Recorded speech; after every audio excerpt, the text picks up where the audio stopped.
اب اس کا ذکر ہے سارا کہ وہ جو لشکر چلا اس کے ساتھ کیا ہوا. اعوذ باللہ من الشیطان الرجیم بسم اللہ الرحمن الرحیم. الم تر کیف فعل ربک باصحاب الفیل، تم نے نہیں دیکھا کہ تمہارے رب نے ہاتھی والوں کے ساتھ کیا. فیل کا مطلب ہاتھی والے، کہ اللہ نے ہاتھی والوں کے ساتھ کیا کیا. اب یہ طریقہ ہوتا ہے بات کرنے کا، یہ بندہ سوال کرتا ہے اور پھر ذہن میں ایک تجسس پیدا ہوتا ہے، اس کے بدلے میں اس کا جواب دیتا ہے. تو اللہ تعالیٰ نے بتایا یہ بتا اللہ تعالیٰ کس کو رہا ہے؟ حضرت محمد صلی اللہ علیہ وسلم کو. لیکن اشارہ کس کی طرف ہے؟ باقی جو اللہ کے مخالفین تھے، جو قریش کے لوگ اس وقت اسلام نہیں لائے تھے اور وہ کیا کر چاہ رہے تھے کہ حضرت کی جو دعوت ہے اس کو روکتے. تو کہا الم تر کیف فعل ربک باصحاب الفیل، کیا تم نے نہیں دیکھا اللہ تعالیٰ نے تمہارے رب نے ہاتھی والوں کے ساتھ کیا کیا. الم یجعل کیدہم فی تضلیل، کیا اس نے ان کی تدبیر کو اکارت نہیں کر دیا. ٹھیک ہے. وارسل علیہم طیرا ابابیل، اور انہوں نے ان پہ کیا بھیجے کہ پرندوں کے جھنڈ بھیج دیے. اب تدبیر کیا تھی ان کی؟ تدبیر یہ تھی کہ غصہ دلائیں، عرب جو ان پہ چڑھ دھوڑیں اور وہ قبضہ کر لیں.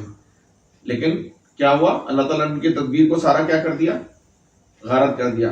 کہ جب وہ انہوں نے تدبیر بنائی، لشکر لیا اور آگے، اور عرب ان کا مقابلہ نہیں کر سکتے تھے، تو انہوں نے کیا کیا کہ اللہ تعالیٰ نے ان کی مدد کے لیے کیا بھیجے؟ پرندے.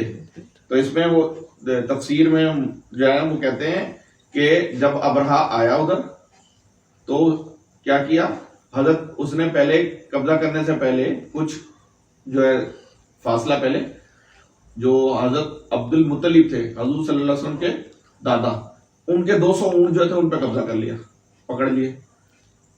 تو وہ کیا گئے، انہوں نے قریش کے بڑے سردار تھے، وہ گئے ابرہا کے پاس. ابرہا نے کہا آئیں گے پھر مجھے موقع ملے گا تو میں پھر لڑائی کا کوئی سلسلہ کروں گا یا وہ میرے حوالے کر دیں گے. وہ آئے تو وہ لمبے تڑنگے تھے، خوبصورت اور بڑے، ان کا روپ پڑ گیا. تو وہ بڑا وہ ہوا ابرہا کہ بھائی یہ بڑا معزز آدمی ہے، لمبا تڑنگا ہے، بڑا یہ بات کرے گا لڑائی کے خانہ کعبہ کو چھوڑ دو. یہ انہوں نے کہا کہ بھائی میرے 200 اونٹ دے دو. ان کو پتا تھا، عقل مند آدمی تھے، ان کو پتا تھا کہ 60,000 کی فوج سے اور اونٹوں سے وہ جو ہاتھی ہیں 20 اونٹ سے وہ مقابلہ نہیں کر سکتا. تو اس لیے انہوں نے کہا بھائی میرے اونٹ مجھے دے دو 200، اور اللہ تعالیٰ کا گھر ہے خانہ کعبہ، اللہ تعالیٰ خود اس کی حفاظت کر لے گا. تو وہ اپنے اونٹ لے کے انہوں نے اپنے لوگوں کو کہا کہ سائڈ پہ آ جاؤ، یہ جو ہے نا اللہ تعالیٰ اس کی حفاظت کرے گا. تو پھر کیا ہوا کہ جب وہ آگے بڑھا، اپنے ہاتھی لے کے آگے بڑھا، تو کیا ہوا، ہاتھی بڑے مضبوط ہاتھی تھے اس کے، جو کچھ کہتے ہیں کہ وہ 13 ہاتھی تھے، کچھ کہتے ہیں کہ 9 ہاتھی تھے. تو وہ جو ہاتھی ہے وہ جب ان کو خانہ کعبہ کی طرف لے کے جاتے تھے تو وہ خانہ کعبہ کی طرف نہیں بڑھتے تھے، پھر وہ ان کو نیزے مارتے تھے. جو اس کے محاوت تھے، ہاتھی چلانے والے کو کیا کہتے ہیں؟ محاوت. وہ ان کو نیزے مارتے تھے. جب وہ نیزے مارتے تھے تو وہ کیا، کبھی وہ شمال کو جاتے، کبھی جنوب کو، یعنی کبھی مشرق کو کبھی مغرب کو، وہ سیدھا نہیں جا رہے تھے خانہ کعبہ کی طرف. تو کیا ہوا کہ اس نے جب زور اور لگانے کی کوشش کی تو اللہ تعالیٰ نے کیا کیا، وَأَرْسَلَ عَلَيْهِمْ طَيْرًا أَبَابِيلَ، اللہ تعالیٰ نے کیا کیا، پرندے بھیجے. پرندے کیسے تھے؟ کچھ لوگ کہتے ہیں کہ ان کی چونچ کے اندر ایک پتھر تھے اور 2 ان کے پنجوں میں تھے. ٹھیک ہے. اور وہ پتھر کیا کرتے تھے کہ ویسے پتھر نہ کسی نے پہلے دیکھے اور نہ بعد میں، وہ لوگوں نے سنبھال کے بھی رکھ لیے. اور حضرت نے جب سورہ فیل سنائی لوگوں کو تو وہ لوگ عرب میں موجود تھے جن کے پاس وہ پتھر تھے. تو جو تفسیر ہے اس میں یہ بتایا گیا ہے کہ وہ مٹی کے گارے کے پکے ہوئے پتھر تھے. جو مٹی ہوتی ہے نا، کچی مٹی ہوتی ہے، اس کو پکاتے ہیں، اینٹ جس سے بنتی ہے، اس طرح کے وہ پکے ہوئے پتھر تھے.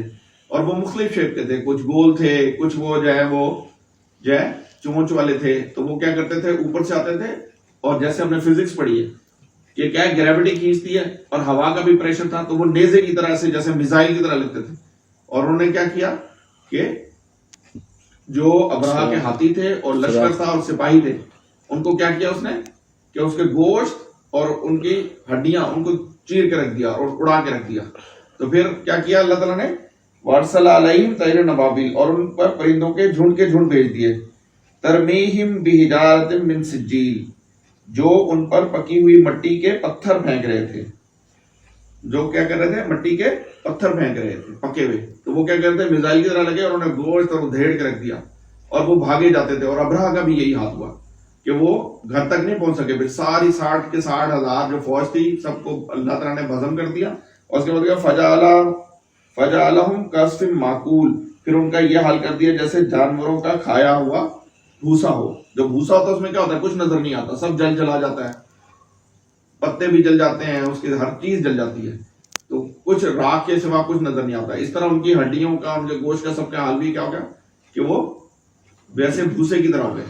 تو اس سے ہمیں کیا سبق ملتا ہے کہ حضور صلی اللہ علیہ وسلم کو اللہ تعالیٰ نے مخاطب کیا اور کیا کہا کہ جو اللہ تعالیٰ کی راہ میں چلیں گے اللہ تعالیٰ ان کو انعام و کرام دے گا، اور جو نہیں چلیں گے، جو مخالفین ہیں، جو سمجھتے ہیں کہ میں بہت طاقتور ہوں، جیسے ابرہا تھا، اس نے کہا 60,000 کی فوج ہے میری اور ہاتھی ہیں، اور ہاتھی ادھر تھے نہیں. خانہ کعبہ اور مکہ کے آس پاس کوئی ہاتھی لوگوں نے دیکھے بھی نہیں تھے. وہ ہاتھی وہ یمن سے لے کے آ گیا، افریقن ہاتھی بڑے، وہ تو مقابلہ کر نہیں سکتے. تو اس لیے پھر اللہ تعالیٰ نے کیا کیا کہ میں چھوٹے سے پرندوں سے بھی بڑی سے بڑی فوج کو تباہ کر سکتا ہوں. اللہ تعالیٰ کے غضب سے اللہ جو ہے ہمیں بچنا چاہیے، اور ہمیں جو ہے نا وہ اچھے کام کرنے چاہیے، اور دوسروں کو بھی اس کی تلقین کرنی چاہیے. یہ جو ایسی صورتیں ہیں یہ اس لیے ہوتی ہیں تاکہ ہمیں پتہ لگے کہ جو اللہ کے نافرمان لوگ تھے، جو اللہ کے مخالفین تھے، جو اپنی طاقت اور غرور اور انا میں رہتے تھے، اللہ تعالیٰ نے ان کا حال پھر کیا کیا کہ ان کو جلاوا بھوس بنا دیا. ہاتھی والوں کے نام سن گئے ہیں، اصحاب الفیل، جو ہاتھی رکھتے تھے، ان کا حال اللہ نے کیا کیا؟ فجعلہم کعصف معقول، بھوس بنا دیا. تو اللہ تعالیٰ سے جو ہے ہم سب دعا کرتے ہیں کہ اللہ تعالیٰ ہمیں سیدھے راستے پہ چلنے کی توفیق عطا فرمائے، اور دوسروں کو بھی اس کی تلقین کرنے کی توفیق عطا فرمائے، اور ہمارے گناہوں سے اللہ تعالیٰ جو ہے درگزر کرے، معافی ہمیں دے. اور اس کے ساتھ ہی میں اپنی بات کو ختم کرتا ہوں. اقول قولی ھذا واستغفر اللہ لی ولکم ولسائر